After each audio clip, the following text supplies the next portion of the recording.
This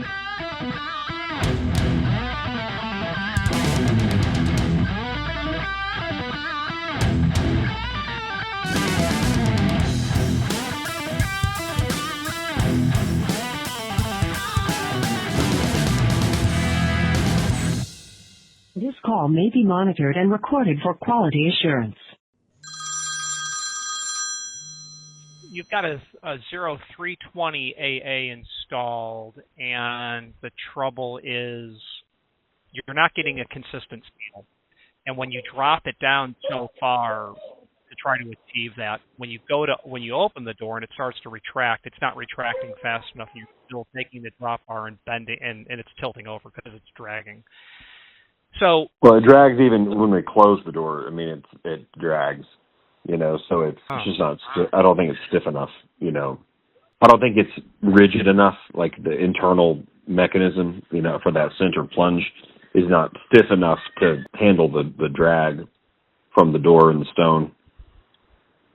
When the door is in the open position, is the drop bar completely flush with the bottom of the door?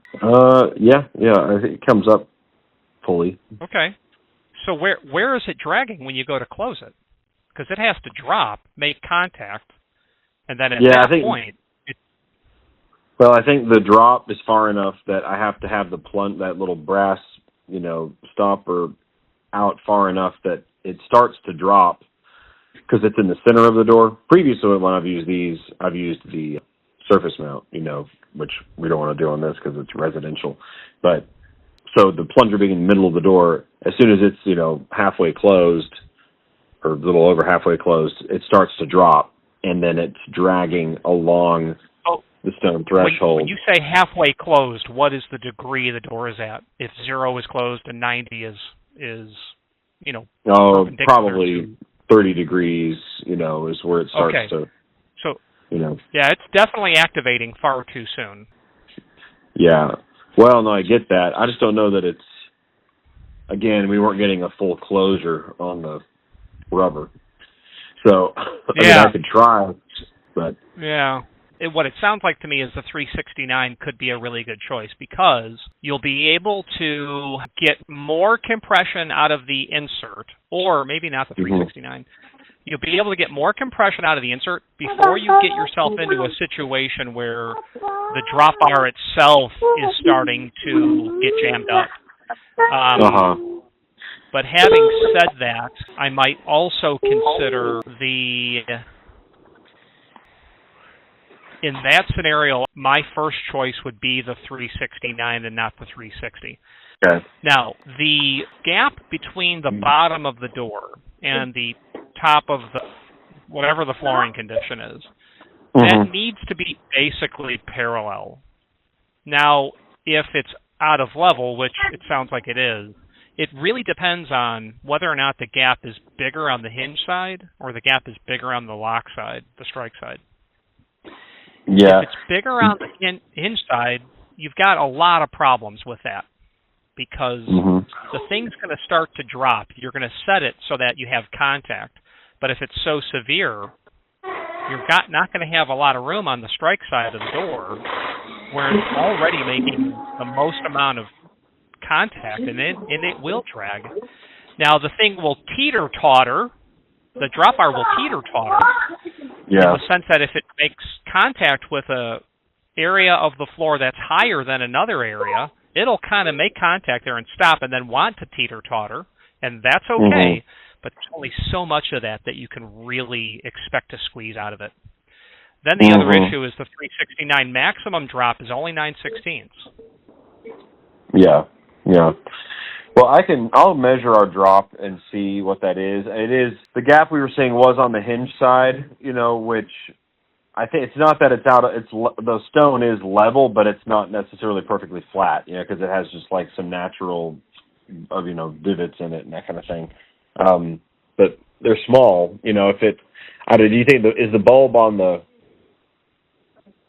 do the bulbs have to compress uniformly across the whole length, or will they expand or compress any, from, say 1 inch to another to fill that kind of a void? If you've not Or hit subscribe yet, we would very much appreciate if you did. Say there's Hopefully a you're enjoying 16th of an Now, inch let's get drop back to it. in a circular area, maybe, or something on the face of that stone, maybe. So it's flat, but it's not perfectly flat. So what would be the width if I were to put a tape measure on it? If it's a 16th deep, how wide? What would be the X and Y if Z is 1/16? Yeah. Well, I'd have to go measure it in a lot more detail, but say it's a 3-inch circle, maybe that's like at the base is, from a 16th to a 32nd deep. Like if you just walk on it, it feels flat, but if you start, measuring it, running your hand over it, accurately, you'll feel the variance. A friend of mine mentioned getting a piled base, sweep, something with a sweep, which I thought might be better because it would be independent things. How does that do it actually shutting out, weather and air and stuff? So I think something that's only a 3/16 type of deflection, of 1/16 deflection, is not going to be a problem for the 369. The issue is though is that you have to set a balance between it sealing uniformly across and still operating. If it can't achieve that, then the installation is outside of what an automatic door bottom can do. Brush or bristle is really great for irregular surfaces. It's really great for keeping insects out. Fun fact. It's not great for thermal. Yeah. Sure. Okay. Well, I'll go double check my drop and then how far that is. And then I might order a 369, one of them, to just bring it in and see how it works, and then if it works, then maybe I make an order for the whole thing and then return the others. Do you think that time frame would work out? Well, if it was me, my projects go on forever because I literally only take one step at a time because, to quote a famous line from a movie, only the very wise can see all ends. I literally do one thing at a time because I don't want to jam myself up ordering all this stuff that now is a hassle. And if time is on your side and because of the season that we're in and if your schedule allows it, I would actually really test one. I would take the one you've already done, I'd re-prep it, and just see what happens. I'd really test it first. Test the 369, you mean? Yeah, absolutely. Yeah. So that makes sense. Is it for you personally? Yeah, it's my house. My wife and I are building a house. So But we're trying to move in. It's one of those things. We're trying to get in that house in the next 2 months. So I can take a week or two because I've got to route the bottom of these doors out. So my friend and I worked up a jig and we routed out the 5/8, and these doors are 1 3/4. So is that thick enough to support the mortise on the 369? Well, 1 3/4 is thick enough, sure. The issue becomes is when you're routing, when you're mortising the bottom of the door, should you be thinking about the structural integrity that you're possibly compromising? When someone does a job like this, and we detail the door, the frame, and the hardware set, if you ordered it all from me, I would not be selling you a standard door because I can see in the hardware set you want a mortised automatic door, which means I'm going to give you a double bottom rail, or I'm going to give you a 6-inch bottom rail made out of structural, timber strand, structural lumber. I'm going to make it so that your door inherently is now void of a warranty. So you want to think about that. That may or may not be an issue. You're welcome to email me the sheet of the door. Yeah, these are actually made by we have an Amish community nearby, and it's made of solid red grandis, which is basically a mahogany substitute. It's pretty hard and it's all completely solid, and those bottom rails are probably a good 10 inches tall, I think.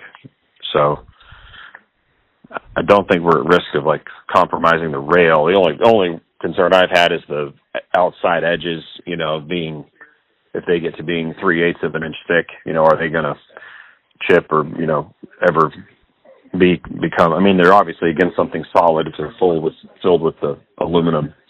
So I don't know that that's a real issue. But well, it won't be 3/16. They'll be 3/8. They'll be 3/8. I think that's what I meant to say. So Yeah,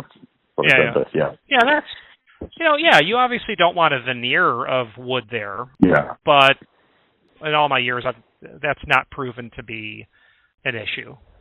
Yeah. Yeah. Okay. Yeah. Well, that's good. Well, I guess I'll put an order in for that 369 and then try that out, and then maybe I can. Yeah, if you want to email me so I have your info, that'd be great, and I'll tag you back with what I learned, and then we can figure out the best path forward. Sure. Do you want me just to enter the order for the 369 because I've already got the hood up on this race car? Oh, sure. Yeah, you can. I didn't know you could do that. Yeah, I'll do it. I'll send you one. The other thing I might add is after you do the mortise, get in there with polyurethane.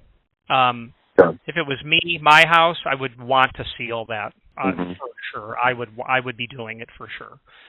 Sure. It's worth it. It's a brush. It's a quart. Boom, boom, boom. Let it sit overnight. Put one more. Let it sit overnight, and I think you're gold. Okay. Yeah, that's a good idea. My opinion. Yes, sir. Yeah, great. Okay, great. All right. Okay, my name is Richard. We'll take the next step in concert, and we'll see where this turns out. Thank you very much. All right. Well, thank you very much. You're welcome. Bye-bye. Bye. Thank you for watching, and if you've enjoyed this video, please click thumbs up. Please subscribe and maybe even send the video to someone that you know. Thank you.